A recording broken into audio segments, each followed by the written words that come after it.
Doctor बाबा साहब अम्बेडकर जी ने 21 साल बौद्ध धम्म का गहरा अध्ययन करके 14 अक्टूबर 1956 में नागपुर में अपने लाखों अनुयायी के साथ बौद्ध धम्म की दीक्षा ली। उसके बारे में आपकी क्या राय है?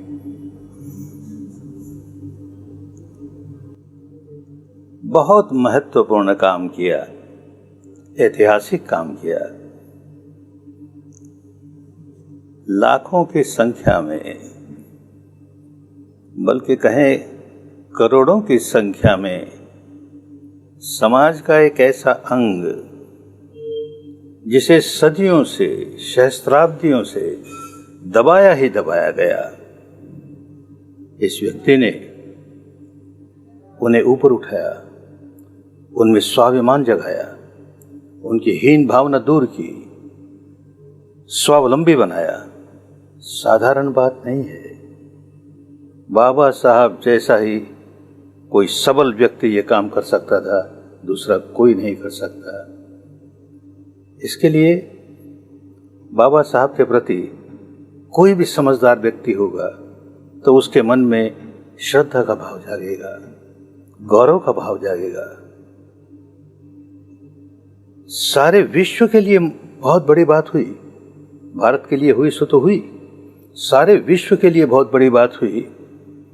विश्व में अनेक क्रांतियां हुई, फ्रांस में क्रांति हुई, रूस में क्रांति हुई, चीन में क्रांति हुई, और जितनी भी क्रांतियां हुई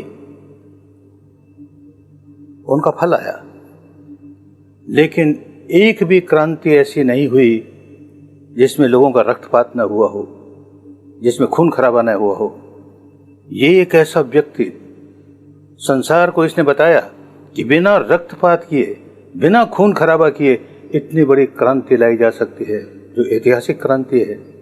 और जितनी क्रांतियां हुई उससे ऊंची क्रांति है, कम नहीं है। लेकिन एक बूंद भी खून की इस क्रांति में नहीं भई। ये उनकी महानता है। कितनी शांतिपूर्ण ढंग से उन्होंने एक क्रांति पैदा की। भारत सरकार ने उनका सम्मान किया, उनको भारत रत्न की उपाधि दी। मैं कहता हूं, एक दिन विश्व को होश आएगा कि इतनी बड़ी शांतिपूर्ण क्रांति करने के लिए उनको नोबेल पीस प्राइज दिया जाएगा और वो विश्व रत्न होंगे। होएगा, लोग समझेंगे, समय आएगा। एक बात जो ये कही गई कि बाबा साहब ने 21 वर्ष तक बुद्ध की शिक्षा का गहन अध्ययन करके लोगों को इस ओर मोड़ा, ये सत्य तो है, पूरा सत्य नहीं है, अधूरा सत्य है।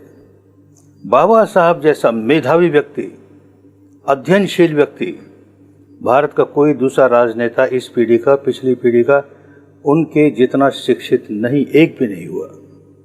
तो उनकी ये विशेषता है, वो केवल बुद्ध की शिक्षा का ही गहन अध्ययन करके नहीं रह गए।